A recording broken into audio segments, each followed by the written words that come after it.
Je suis à l'Université de la Nouvelle-Calédonie, sur le campus de Nouville, où se déroule ce soir la Nuit de la Science. Et je vous propose de faire un petit voyage dans les étoiles avec l'Association calédonienne d'astronomie. Ah, c'est magnifique. Impressionnant? Ah oui? Pour retirer les jeunesses. Oh, mais tellement que Trop d'émotions. Je pense. Je ressens.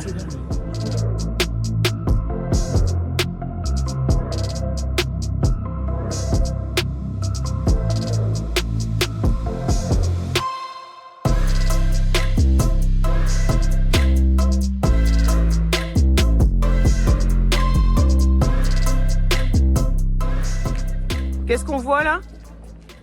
La planète Saturne. Saturne. Alors ça ressemble à quoi? Ça ressemble à ça. Là, tu la vois bien. Il est efficace mon téléphone. Depuis tout petit, j'avais 5 ans, j'observais déjà avec mon père les planètes, les étoiles. Oui. Et donc j'ai toujours été fasciné par ça. Et puis j'ai gardé aussi un esprit scientifique. Donc j'ai fait des études scientifiques également. Donc ça m'a conforté dans cette science qu'est l'astronomie, dans laquelle on peut à la fois observer et puis se poser plein de questions. Pourquoi les planètes sont formées de cette façon-là, pourquoi il y a des galaxies, quelle est l'origine de ces galaxies, quelle est l'origine de l'univers, quelle est l'origine de la vie aussi. Donc on se pose parfois plus de questions que de réponses, mais ça fait partie de la science aussi d'essayer d'observer. Et nous, à notre façon d'amateur, eh bien, on profite de ces merveilles qu'on peut voir dans le ciel. Excellent. Et pourquoi ça bouge là comme Alors, on ça? la voit bouger parce que c'est la Terre qui est en train de tourner. On est en train d'observer la Mais Terre. aussi vite que ça? Aussi vite, c'est-à-dire parce à la qu'elle est loin. vitesse du Soleil qui est en train de se coucher. C'est incroyable. Tu arrives à voir l'ombre ou pas? Tu vois quoi? L'ombre de Saturne sur les Sur les rayons, ah ouais. Enfin, les anneaux. Donc c'est voilà une photo de Saturne. Et puis on peut voir, comme la planète est éclairée de biais, Ouais. l'ombre De la planète. de la sur les planète anneaux. sur les anneaux. D'accord. Ce soir, est venu avec 3 télescopes, 2 télescopes, on va dire normaux, Ouais. dans lesquels on observe à l'œil, grâce à des télescopes qui sont des gros miroirs et qui vont capter beaucoup de lumière et qui vont focaliser cette lumière dans un oculaire et on regarde à travers cet oculaire. Et puis on est venu ce soir également avec un télescope numérique. Donc c'est un peu le dernier cri depuis vraiment quelques années Ouais. que ces télescopes sont devenus entre guillemets abordables, même si ça a un certain coût pour le grand public.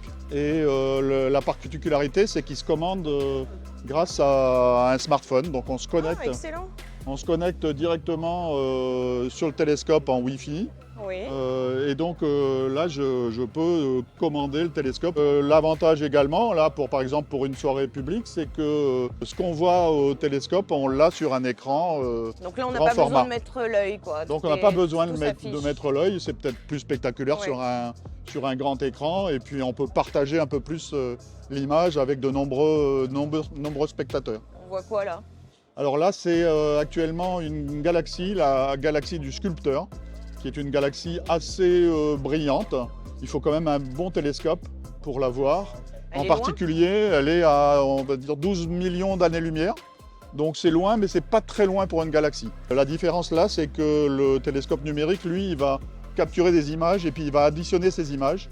Un peu comme quand on fait une pause longue la nuit, Oui. où on voit plus de détails.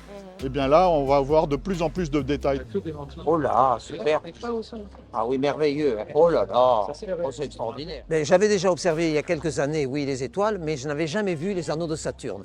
Et là, je suis stupéfait par la netteté et la beauté de l'image. Oui. Ça peut aussi créer des vocations, hein. On a des jeunes qui sont venus nous voir en étant petits ou scolaires ou au collège et au lycée et qui ensuite ont fait peut-être pas de l'astrophysique, mais qui ont peut-être fait des carrières comme professeurs de physique ou bien comme d'autres carrières scientifiques, Oui. parce qu'on leur a donné un peu cet esprit d'observation scientifique, cet esprit critique aussi, simplement en essayant de faire partager au public les objets qu'on observe.